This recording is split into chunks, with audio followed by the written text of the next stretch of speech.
GBS, que no dia 18/9, o Red Brasil Shopping, que é administrado e gerido pela Red, tem 89.636 cotistas, anunciou que passou a fazer parte da carteira do índice internacional do FTSE Global All Cap. Esse FT é de Financial Times, aquele famoso jornal lá da Inglaterra, e SE de Stock Exchange, Global All Cap. Então é um índice global de ações de empresas, né? Para os estrangeiros, fundo imobiliário, ação, eles veem tudo do mesmo jeito, de todas as capitalizações. Não é só de empresa grande, nem só de empresa pequena, sabe aquele small caps que a gente ouve falar? Empresas de baixa capitalização. Então, aqui é um índice de global e de empresas de todas as capitalizações, pequenas, médias e grandes. E aí, daqui a pouco a gente vai ver o do VISC também, que foi a mesma coisa, e eu me lembro quantas vezes aqui já fui perguntado sobre formador de mercado. Bom, mas o VISC já tem bastante liquidez, bastante cotista, precisa de formador de mercado, HGBS e tal. E eu, algumas vezes, respondi, para o atual tamanho do mercado de fundo imobiliário, não. Mas quem faz isso deve estar pensando no futuro, deve estar pensando nos investidores internacionais, nos institucionais, em quem precisa de mais liquidez. E aí o resultado aparece, né? Esse índice, eu vou mostrar aqui um documento que eu encontrei sobre ele, ó. Olha que interessante. A carteira mesmo eu não consegui encontrar até agora. Já entrei nesse site, já fucei, não consegui encontrar a carteira. São milhares de ativos que fazem parte desse índice no mundo todo e de todas as capitalizações. Olha lá, o que cobre? Grande, média e pequena capitalização.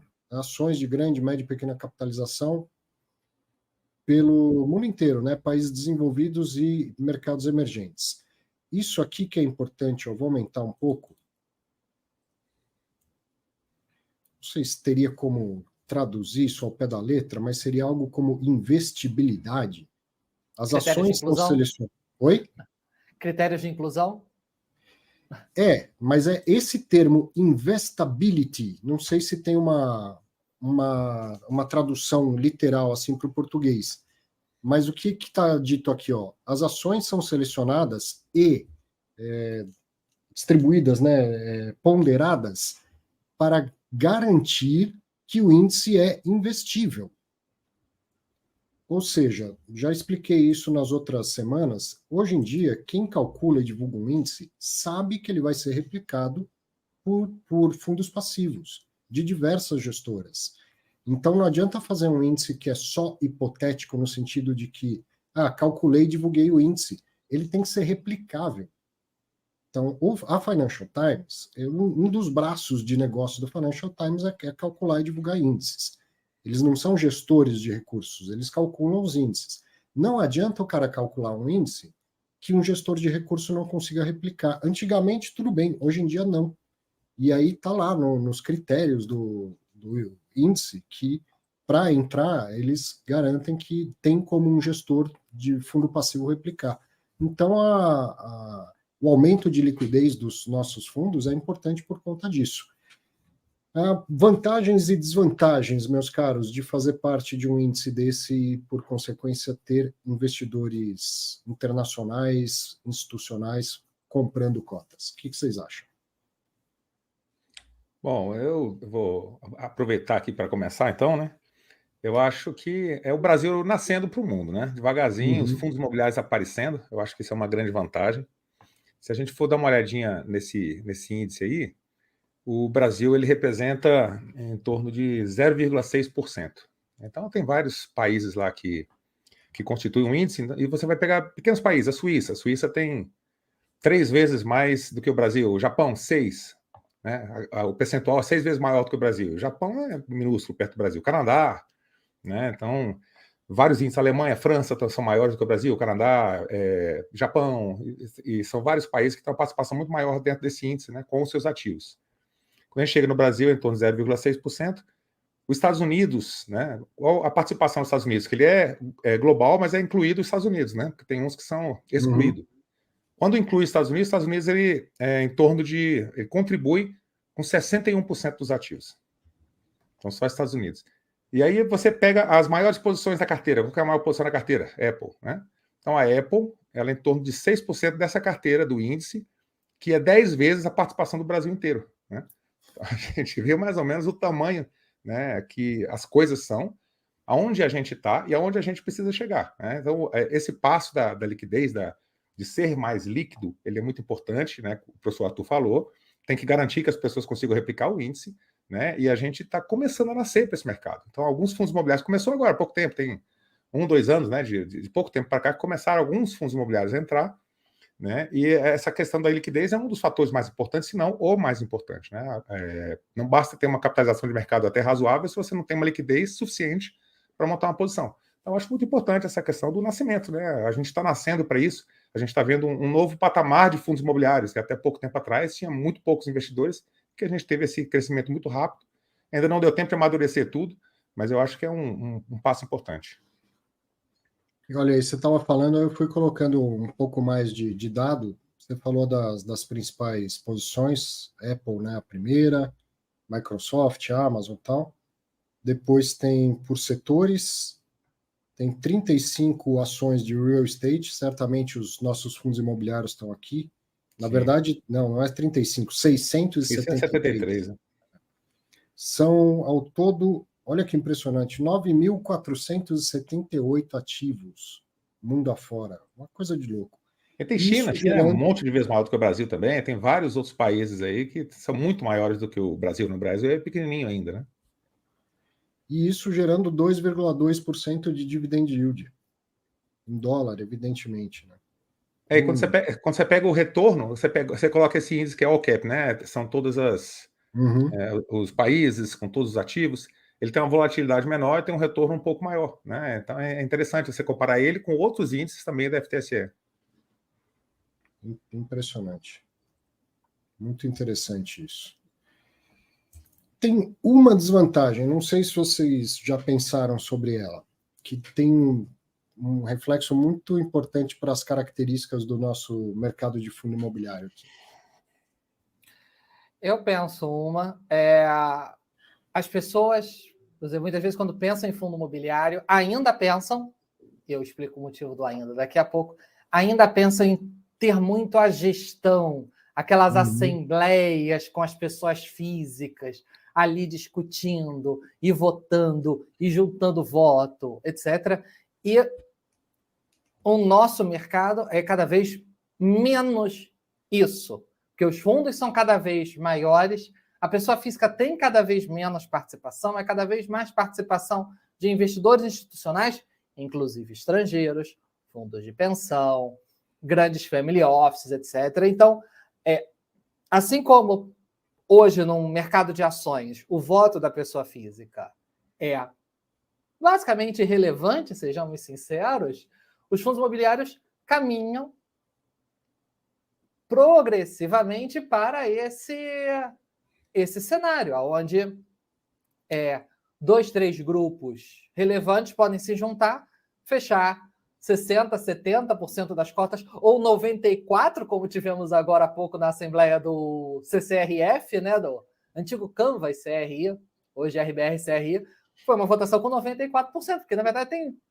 3, 4, 5 fundos de fundos que têm as posições e dominam aquilo ali. Então, agora entrando cada vez mais dinheiro estrangeiro, e lá para eles, troco de pinga milhão aqui,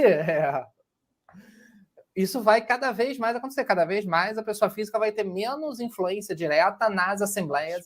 Para quem se preocupa com isso, para quem gosta desse gostinho de votar, de mandar a sua cartinha, de mandar o seu e-mail, etc., ainda é relevante? Mas será cada vez menos. Eu acho engraçado que a gente estava pensando aqui, enquanto nós estávamos falando, que o André Bassi é um amigo em comum, né, de nós todos aqui. Ele foi para São Paulo para participar das assembleias, né? Foi antes da pandemia. E quando teve a pandemia, as pessoas começaram a fazer a assembleia online. E, assim, acabou diminuindo bastante. Hoje em dia você faz consulta, a pessoa manda por e-mail para você fazer assinatura e tal, né? Aí ele falou, não, pô, vim para São Paulo por causa das assembleias, né? Acontece isso aqui, como é que pode, né? Então, assim, a gente não consegue, às vezes, se antecipar o que vai acontecer no futuro, mas a gente sabe que vai sempre para frente, né? E a gente, que já tem uma certa idade, já tem um certo tempo de mercado, né? Todo mundo barbudo, demora para a gente perceber essas alterações, essas mudanças, né, que estão acontecendo, eles são rápidas. Verdade. Então, o ponto negativo que eu ia elencar vai bem neste caminho, mas eu diria que o voto do pequeno talvez fique mais importante ainda, porque é o seguinte, gestor de fundo passivo não vota. Alguns desses ETFs têm no seu regulamento que eles não votam em assembleia. Então, como o Nod falou, é um dinheirinho de pinga para o cara, mas ele vai lá e compra 2%, 3% de um fundo imobiliário aqui. E aí eu preciso aprovar um negócio com 25% dos cotistas e tem um cotista que tem 3, 4, 5% das cotas e que não vota, nem a favor nem contra. Vai ficar mais difícil de atingir os 25% lá. Vai ficar mais difícil, até porque tem que lembrar uma regra. Existe uma exceção para a regra dos 25% do quórum qualificado, que é se você tem um cotista lá que se declara conflitado, impedido de votar, ele não entra no cálculo para estabelecer quantas cotas são 25%. Ele sai do total. Isso para se ele se declarar conflitado. Se só não mandar o voto, ou se votar que se abstém, o que é aqui para esse efeito a mesma coisa, ele, na verdade, ele dificulta o conseguir os 25%. Exato. O se abster, teoricamente, o conflitado, que se declara em conflito, ele, de certa forma, ele ajuda, porque ele diminui o denominador da fração, né? Mas, indo por essa linha, supondo que tenha um percentual importante que não vota, mas não vota não por conflito, mas por uma omissão obrigatória, vamos chamar assim, faz com que, digamos, você precise muito mais do que 25% do free float, vamos dizer assim. A gente vai ter cada vez mais falar de free float. Eu lembrei do KNRI, né? O KNRI, eles passaram com a assembleia dele, foi com 25, qualquer coisinha, mas foi um sacrifício bem grande. E assim, quando a gente lembra da origem lá do KNRI, né? Ele surgiu em 2010, 2011, a cota era base 1.000, então você tinha menos cotistas. Aí quando você passa a cota para base 100, você democratiza, né, o acesso, e agora o pessoal está tentando fazer de novo base 10, que tinha sido dispensado esse tipo de pensamento por conta daquela questão da cartinha que mandava e tal, a despesa era muito grande e tudo, mas agora sendo tudo pela internet, 100 ou 10, mesma coisa. E a pessoa que tem pouco dinheiro para investir, de repente ela prefere aqueles fundos de base 10, que normalmente, aquele fundinho redondinho com base 10, ele tem um ágio sobre o VP, principalmente os de papel, né? Então, essa questão de você ir trazendo, né, base 1.000 para base 10, ela acaba ampliando a base de cotistas também, o que pode ser um dificultador, né? Mas imagina, a gente estava vendo aqui, né? São, olha lá, 9.478 empresas que fazem parte do índice e, por consequência, os fundos passivos têm ações de todas elas. Como que vai votar em assembleia? Possível. Como é que vai acompanhar? 9.478 ações em vários países. Eles não ficam nem sabendo das assembleias. E se souberem, como é que vão tomar algum partido, votar a favor ou contra alguma coisa? Não é? E com uma diversificação dessa, nem precisa saber nada de assembleia, na verdade. Nem precisa, exatamente. É a famosa pulverização. Então, eles não votam. É a gestão passiva levado às últimas consequências. Eles não votam. Só que, principalmente aqui no mercado pequeno que nem a gente, esses fundos podem tomar uma posição bastante relevante dos fundos. Então, isso dificulta a aprovação. Lógico que a CVM também está super atenta a tudo isso e pode acabar diminuindo um pouco esse quórum. Né? Mas é um dificultador. Um dificultador, né? É isso.